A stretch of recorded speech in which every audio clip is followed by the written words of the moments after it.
History is filled with men who stood at the crossroads of destiny, but few shaped the tide of war as decisively as General Bernard Montgomery. Tonight, on Memory Lane Media, we revisit the life of the man who turned the desert sands of North Africa into a stage film, one of the most dramatic reversals in modern history. When we speak of World War II, we often recall the names of great generals: Eisenhower, Patton, Zhukov, and Rommel. Yet standing among them, tall in reputation, though not in stature, was Bernard Montgomery of Britain, familiarly called Monty. He became a symbol of British resilience and methodical brilliance. And his leadership at El Alamein not only saved Egypt, but changed the trajectory of the entire war. To appreciate Montgomery's rise, one must imagine the stakes. In the fall of 1942, the British Eighth Army under his command faced Rommel's famed Afrika Korps in the deserts of North Africa. Should the British falter, German forces could sweep into Egypt, seize the Suez Canal, and reach the oil fields of Iran and Iraq. With a thrust into India, they could join hands with Japanese forces, severing Allied supply lines from Russia and China. The world would have looked very different. But Montgomery did not falter. In just 15 weeks, his army drove Rommel back across 3,000 kilometers of desert. It was a turning point. Winston Churchill himself would later say, "Before Alamein, we never had a victory. After Alamein, we never had a defeat." Yet history has its ironies. Montgomery might never have lived to see that desert victory. During the First World War, in the Battle of Alamein, he was shot in the chest. He collapsed unconscious, and his orderly fell dead across his body. Carried to a field hospital, he was pronounced hopeless. The doctor told those around him, "This man will live no more than half an hour." A grave was ordered. Bernard's body was placed on a truck to be taken away. And yet, along that ride, the driver noticed a faint stir. "This corpse is not dead yet," he remarked. Against every expectation, Montgomery survived. That so-called corpse would one day become Britain's most renowned general. Montgomery's story, however, began far from the deserts of North Africa. Born into a religious family, the son of Bishop H. Montgomery of Tasmania, young Bernard once intended to follow in his father's footsteps into the church. But in 1899, when he was 12 years old, fate intervened.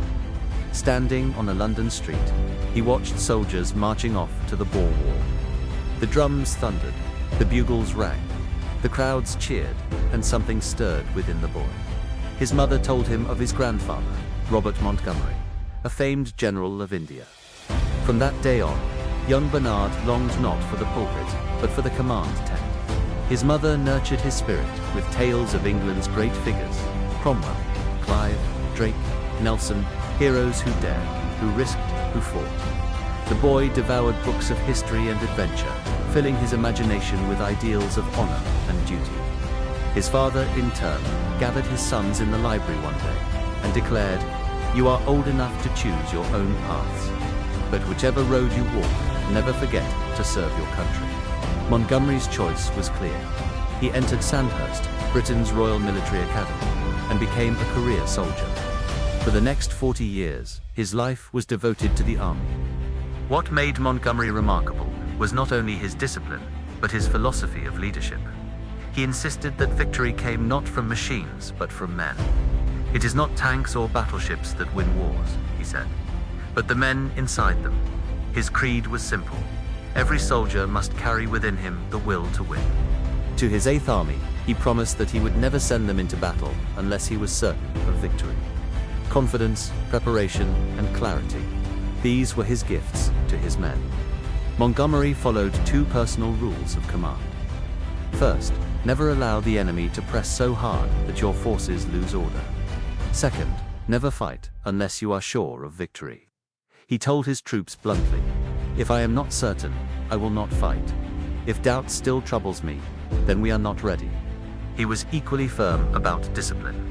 In one staff meeting, he told his officers, "I will not have coughing or smoking here. You may cough for 2 minutes now, then stop for 20 minutes. After that, I will give you 60 seconds more to cough." His precision bordered on the humorous. Yet his men respected him deeply. And although he fought Rommel with relentless resolve, Montgomery bore no personal hatred for the German commander.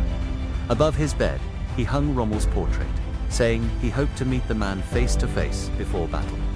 Indeed, when he captured Rommel's deputy, General von Thoma Montgomery invited him to dinner, spread a map across the tablecloth, and explained calmly why Rommel could not win. Montgomery's office bore a sign that asked, "Are you 100% ready? Is your spirit strong? Do you wake up singing?" Ironically, Montgomery himself never woke up singing. When roused, he would lie in bed an hour before rising. Each morning at 6, he drank coffee, then spent another hour in silence, planning. He delegated minor matters, reserving his energy for the grand design. Calmness was his strength. Even on the eve of El Alamein, he went to bed an hour before the guns opened fire. At 1:30 a.m., his aide woke him with reports. Montgomery listened, gave orders, switched off the lamp, and went back to sleep. Such serenity came not from carelessness, but from confidence in his meticulous preparation. He believed, above all, in the nobility of character. His father had told him, "You were born into a noble line. Nobility is not merely wealth or rank. It is a soul that is high, pure, and honorable. Hate all that is base, shameful, and ignoble." These words became Montgomery's creed. It was this blend of discipline, foresight, and moral conviction that made him the man who stood firm in North Africa, who gave Britain victory when victory was most needed. Bernard Montgomery's life is a testament to resilience, preparation, and the power of will. From a boy inspired by the sound of drums on a London street to the general who reshaped the course of the Second World War, his story reminds us that destiny often belongs to those who are prepared when the moment arrives. If you enjoyed this journey into history, please subscribe to Memory Lane Media, where stories of courage, perseverance, and triumph come alive. And stay with us as we continue our series on 40 success stories that shaped the modern world.